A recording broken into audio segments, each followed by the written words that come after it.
And so next, for this exciting panel, we have female titans. So the women shaping business post-crisis.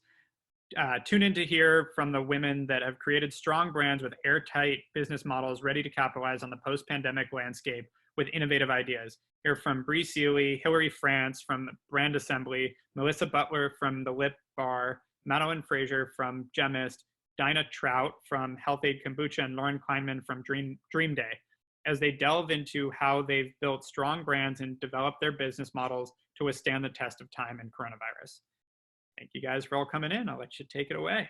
Hi, thanks for that. I was going to do that myself, but hey, now we just get to dive into the questions. So hello, ladies. Hello. Hi. So great to see all of your beautiful faces on this Tuesday. All right, well, let's dive right in. So Eric so graciously introduced all of you. My first question is that our lives and businesses have absolutely been thrown into the deep end very unexpectedly in the last several weeks. What do you feel like is the biggest pivot you've had to make in your business in the last 3 weeks? And I'd love for all of you to answer this. So let's start with Dana, because you're unmuted. So tell us, what is the biggest pivot you've had to make since the beginning of all of this? Oh no, your audio wasn't working. And by the way, you guys all need to unmute yourselves. Everyone in the bottom left, click the microphone. There you go. Not yet. Okay. Try again. Okay, you keep working on that. Let's start instead with Lauren. So tell us, what's the biggest pivot you've had to make within your business in the last 3 weeks? Yeah, thank you so much for having me. I do a lot of growth and marketing, and kind of two of the main pillars that I focus on are events, usually in real life, and PR. On the event marketing side, it's obviously no longer happening. So really helping brands bring their communities online, and really helping them find ways to stay relevant and add value. For me, that means a lot of different partnerships, from working with brands to working with influencers, really with the key objectives of helping them increase their digital reach, strengthening their thought leadership with founders, increasing conversions and sales, as well as strengthening their community. And then on the PR side, it's really about kind of shifting the narrative to feel appropriate and relevant to the times, without kind of seeming opportunistic or like we're capitalizing on kind of what's going on. Obviously, have to be very sensitive with all of the messaging that's going out across channels, but do need to try to help brands stay relevant and top of mind, since everyone is online and competing for the same eyeballs. Awesome. So it looks like Dinah's audio is working. Do you want to chime in? Hi, can you hear me now? Yes, we can. Okay, amazing. Yeah, so I've had quite a few pivots to make. So just to give you guys a sense, we're sold 95% almost entirely on grocery. And so in the beginning, that was really great, because I think great from a business perspective, because that was for the most part the only place people could go. And so I think everyone in grocery experienced a surge, but now we too in grocery are seeing a decline. So just less people are going out and less people are going to stores. So shifting how we sell quite quickly toward an e-commerce model and direct to consumer, just getting creative, being really entrepreneurial again, has been a big part of our pivot. But I think the biggest sort of nut of work has actually been in manufacturing. So we actually create a product in-house. We are open. We're an essential business that makes a food product. So it hasn't been so much a pivot as it has been a ton of work to figure out how we maintain open doors, how we maintain an on-site presence, working with people, and just introducing new precautions, trying to filter through all the rules. I mean, it's been crazy, but we now are on the other side of that, I'd say. Awesome. Madelon, share with us what your biggest pivot has been. Sure. Well, I think we're all very used to pivoting a lot in the world of startups, but with Gemist, we really had a big part of our model actually in person. We were doing very well with a new type of retail experience where you could actually build jewelry in person. Thank goodness we also have a fantastic digital platform, and that's really the heart and soul of the business model. So we really just had to take all of our efforts and put it 100% toward digital. We're lucky also that we have a home try-on model in place for our rings, and we've been able to expand that really quickly to all of our ring products. And then we also kind of have been fast tracking other projects. So one thing we've always wanted to do is expand into other jewelry categories. And what we did really fast was launch some earrings, right? Something really simple and fun that people can come on and buy and love. So we're really less pivoting and more expanding and getting things up on the platform as fast as possible so that our consumers have something to, play with and look at and bring a little shine into their lives. Awesome. Melissa. So at the VillaPar, there's this theory called, or not even just the VillaPar, in the world, there's this theory called the lipstick effect. And it's the concept that even when there's a recession, women still shop for those small luxuries. But I don't think the lipstick effect takes into account the fact that people are not leaving their houses. So makeup is one of those industries that people heavily rely on to feel polished when they're leaving the house. So one of our biggest pivots has been really trying to get our customer base and our audience to understand the value of showing up for themselves, even when it's only themselves that's looking at that application. So we've really structured a lot of our audience and our conversations around education, around even saying like, this is how you show up for yourself. This is how you practice self-care. This is how you jump on a Zoom call and look and feel like your best self. So it's leaning heavily on education while also showcasing the value prop and then really driving digital. So we're in Target stores across the country, but obviously people are only shopping for those essentials like toilet paper and food. So, trying to get that customer to go and pick up this makeup product in that aisle has become a little bit more difficult, but it's all about storytelling for us. Yeah, I love that. I have been purposefully getting dressed every day to make sure that my mood and my mindset stays on the prize. It makes a huge difference. Totally. And last but not least, Hilary, tell us how you guys have been pivoting. Yeah, definitely. I want to thank Hawke Media for obviously hosting this today. I've been on and off watching all day. And I have to say, it's really a hard act to follow when you follow the mooch. I never thought I'd actually say that I was following the mooch in a conference, but here I am. So Brand Assembly is a three-pronged business. We have trade shows, we do back office services for fashion and lifestyle brands, as well as a co-working space. So in all three of those businesses have kind of, obviously slowed down at the moment. And just like Lauren, where she has an event-based business, we're thinking about how we take our community, which is really close-knit, and kind of still engage them during this time. So we haven't actually necessarily pivoted our business because our events are, sporadic throughout the year. But right now, taking this time to really listen to our clients, seeing what, issues they're going through, what are they thinking about wholesale in general? What do they think of a physical workspace going forward because of our co-working space? And also what it means for the wholesale and just fashion calendar in general, and just collecting that information and see how we can solve to those problems. So that's really what we're working on right now. Amazing. So a huge aspect, obviously, as we've kind of all touched on, of being an entrepreneur is navigating the unknown, which we not only do every single day, but we're doing extra now. So how are you preparing for that unknown post-crisis in your business? Dino, do you want to kick us off here? Sure.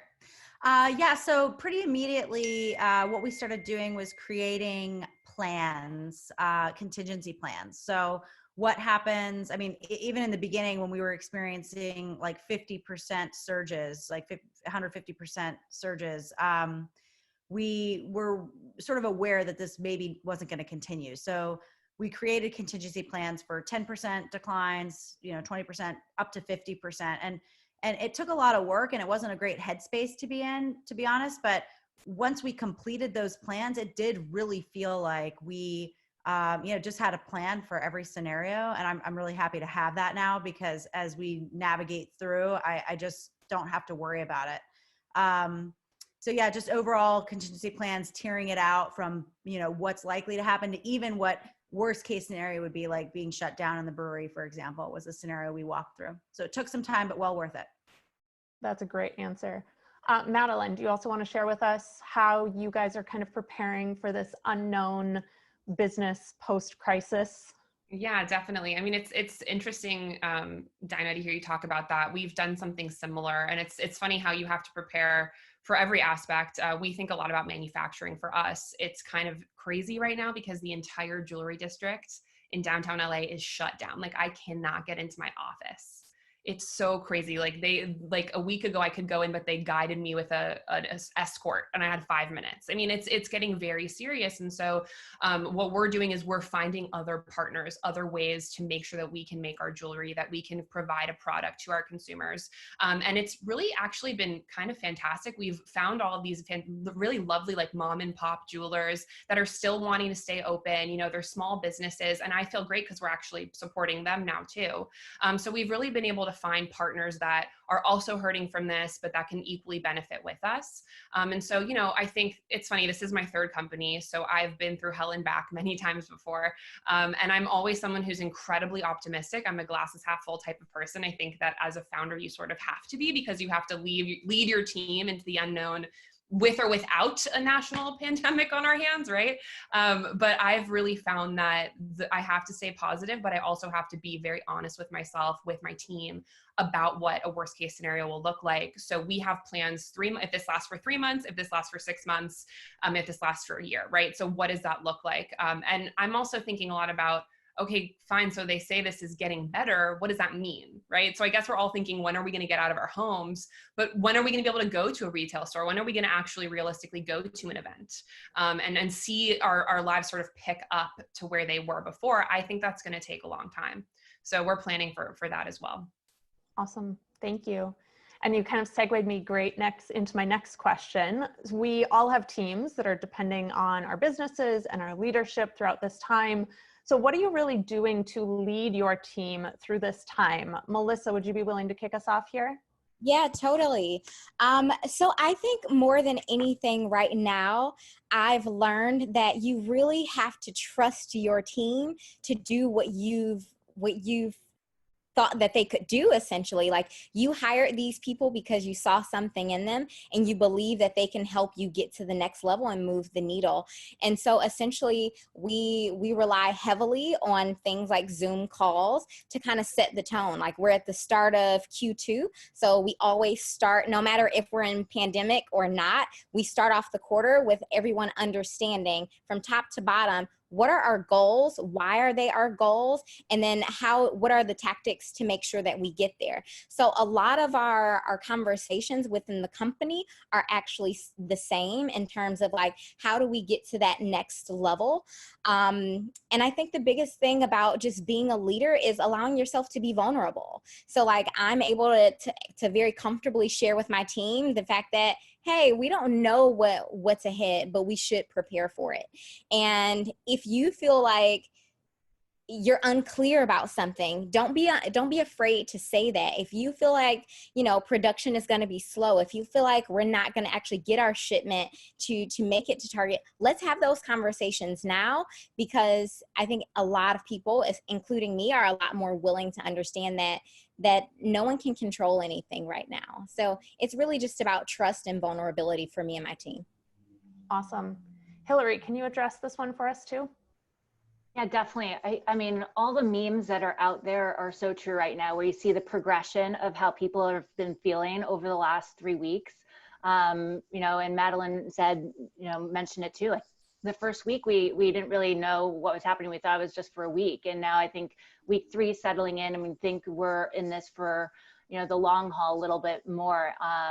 And going through those scenarios, but being and sharing it with your team, and Melissa said, just being transparent with your team during this time, not trying to hold anything too close to your chest, really talking about ideas through with your team, making them part of this kind of brainstorm process. This is something that we'll never probably see in our lifetime ever again. And we all have to kind of band together. For Brand Assembly, we have such a unique selling proposition, which is our team and our connections with our with our clients. And, you know, we've been known to kind of just stay in our own lane, and that's something I still want to focus on. It's hard to not get distracted by all the emails that are coming through and webinars and all these things that are about engagement with your consumer base or your client base. And for us, we want the next thing that we put out there, we want it to be very authentically us. We want it to be purposeful and something that's going to be for the long time, like the long lead time, as opposed to just right now. And that's really what we're thinking about in this moment. Awesome. A lot of people have been talking about and referencing back to other companies that have started during recessions and during depressions, and talking a lot about how those brands and businesses that can really innovate during this time are going to be the ones that are thriving on the other side. I just read an article today about how Hewlett-Packard, GE, and Disney were all formed during recessions or depressions. So what innovative solutions or points of expansion have you kind of dreamt up or are starting to look at implementing within your business so that you can kind of make it to that point of thriving on the other side of this? Lauren, why don't you kick us off here? Yeah, I think we're really, forced to be creative in times of hardship. Hard challenges are personally what really excite me and kind of keep me going. Over the last 4 weeks, my husband, who is also an entrepreneur, and I haven't had any childcare. And so with 2 kids under 3, it's made me personally realize the need to really hire and be able to scale my business so it can continue to grow and thrive in difficult times when I can't be fully present. That's been kind of the biggest realization for me when we have been stripped away from childcare. And in that, I've kind of sought out other partners that I can bring in at an executive level that I can trust to do great work alongside me, because we really don't know when this will end. And I think it's a good kind of wake up call that something like this can happen again. Yeah. Melissa, do you want to speak to this as well? Sure. I mean, we're not thinking of necessarily any new products. We're actually thinking that cash is king, and we're thinking like, how do we conserve all of our cash so that we can survive on the other side of this? But for us, it's all about adding more value to the customer. So with beauty largely being a secondary or even tertiary purchase, our customers, again, are not thinking about it as essential. So we're thinking about ways to show that customer the many ways in which their beauty routine and their regimen can show up for them. So leaning heavily on education. So we've thought a lot about YouTube and the fact that so many women are spending so much time on YouTube trying to figure out how to get that skill set. So we're taking the approach of, teaching our customers how to fish as opposed to selling them more fish. That's awesome. And Madelon, do you want to address this one too? Yeah, I think for us, similar to what Melissa was saying, it's really about focusing on what we can do right now to grow the business while staying really lean on burn and everything like that. So our plan is to really scale our try-on model and our new products and get into other categories of jewelry quickly. What I am thinking a lot about, and this is something that even with everything going on, I'm passionate about it. So it's still in my mind, and I believe we will get there. One thing we've always thought about when it came to growing Gemist was a hybrid model between the digital world and reality, right? How can we make building and creating your own jewelry not something you only have to do in person or only online? And so Try-On aids that. But one thing that we've thought a lot about is a new kind of retail model, right? And I do think that that's going to be increasingly more interesting as we get out of this. I don't think retail will ever be dead, but I do think we will see innovation in that space more than ever now after we get through this. So, that's still on my mind. I'm still thinking 5-10 years in the future. I'm still very positive and hopeful that we're all going to get through this and really be better for it. You and I are totally in sync. You keep setting up my next question so perfectly. So I've been saying ever since the early stages of this, I did a Facebook Live about 3 or 4 weeks ago that basically said, there is no going back to normal. Like we're never going back to how the world was before. I think there's going to be like a pre-COVID and an after COVID kind of like split in our culture. So everything is probably going to change from here forward. my question is, what do you see for the future of business, knowing that things are not going to look the same as they have in the past? Lauren, do you want to kick us off with this? Yeah, I think there's a lot of accelerating of the changes to the workforce that were already maybe taking place. So from automation to remote work to, unfortunately, smaller and more nimble teams to self-training, innovation, as Madelon suggested, of brick and mortar and retail, and so on and so forth. I think it's been a really interesting period. We've been given an extended period of time to think, to dream, to act, really like outside of malls, travel, consumerism, and like all these other distractions. And so I think one of the positive things that are going to come from this is really more people focusing on what they find personally fulfilling, what their true passion is, and what their purpose is. So, you know, I think, not to get too lofty, but I think we can either see this as a huge problem or really an opportunity. And I agree with you. I think there's really like no going back to how it was before or what we see as normal, but it's really defining what the new normal will look like, and hopefully making the new normal an opportunity. I love that. Hilary, why don't you jump in next? Yeah, sure. I mean, I'm a believer in finding the silver lining, you know, kind of in everything. And I think that we all could probably agree that we were this massive torpedo of like consumption of media and just fast paced, harder, faster, stronger. So just like Lauren said, I think that this brings us to a point of really thinking about what is purposeful in our lives personally, but also professionally, and that our businesses are set to achieve those goals of purposefulness, and like who does it cater to? And I can talk specifically to the fashion industry, because now we're throwing out a lot of questions about what this means about rectifying, you know, the messed up fashion calendar and the markdown cycle. Which would be, you know, a great outcome to, you know, obviously this awful situation that we have right now, specifically for the fashion industry. But like I said, it's really, you know, I totally agree with Lauren, and I'm sure that a lot of the other panelists would agree too, is just finding your purpose and that kind of lifeline in your business and really focusing on that.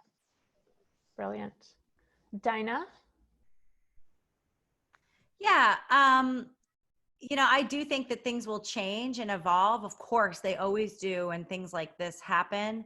But I'm not necessarily sure on how it's going to evolve. You know, I could also see a scenario where after enough time away from people, boy, we can't wait to get together again. And so maybe actually in-face meetings will be even more important. I know for one, like I'm not viewing working from home as a solution. I feel disconnected from my team. Yes, I'm able to get work done, but it does not feel as productive. It does not feel as connected or as meaningful. So for me, the value of in-person meetings has just gone up. I also don't know what it's going to look like on the other side, but for some reason I'm feeling like summer's when everything's going to like bud again. And I don't know if that's fact driven, but, you know, perhaps that will be a great time to launch a new brand or a new product that is going to be beautiful and bubbly and not, and colorful and like reminding us of that sort of social connections. I really think that while there are definitely logical reasons to think that, oh, you know, consumerism will go down or travel will go down or working from home will go up, you know, all these things that are very logical. I also want to make sure there's some space carved out for there being even more, you know, creative and artistic, a more creative and artistic future because of this sort of like bare bones life we're living. I don't know. It's like today was the first time I put makeup on and straightened my hair, and I've had a better day, you know? So there's something to be said for that. I'm telling you, a girlfriend of mine is a stylist, and she's been having this style challenge, and every single day she posts inspiration about what to wear today or what to put on. And so today was like nostalgia. So the jumpsuit I'm wearing is one I got at a very pivotal point in my life. And like, it is just lighting me on fire every single day. Getting up and getting dressed is like how much we've taken for granted, these little things that we just always did before because we had to do them. I used to think getting dressed was a burden, and now every day I'm like, what do I get to wear? Yeah. To sit at my dining room table by myself all day. I love Melissa, that. I'm gonna try that. Oh yeah, Madeline, why don't you go next? I don't know if you have anything else to add to what you were talking about before in terms of business not looking the same. I really love, Dino, what you just said. I just think like we are sort of losing sight of that could happen too, right? Like we don't know. And I think that, we just have to stay really positive and hopeful, and really stick together in this. But the problem is we don't know, right? And so as people who like to control things, all of us are founders, that is kind of our DNA. We can't. So I think we just have to sort of sit with that. It's funny because I was like, I should get fully dressed today. No, just wearing my blazer. I'm fully wearing sweatpants on. So, we're like halfway there. I'm going to take, I'm going to take some advice from you guys and like actually get dressed tomorrow. Woo. I love it. And round us out for this question, Melissa, what do you feel like it's going to change in terms of business from here on out? Well, like Dinah said, I'm not sure what's going to change necessarily, but I do know and appreciate the growth that comes with challenge.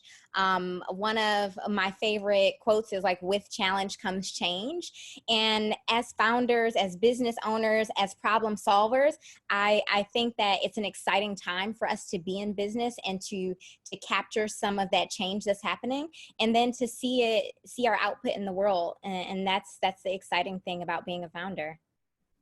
So cool. It is so great to be around all of you that are seeing this as opportunity. The conversations I've been having are around women that are excited and are in their creativity and are seeing this as an opportunity rather than a hindrance. And it's just so nice. We have 1 minute left. I would love to get from each of you just a little tip or a little hack about how you're personally surviving this and staying sane. So Lauren, kick us off.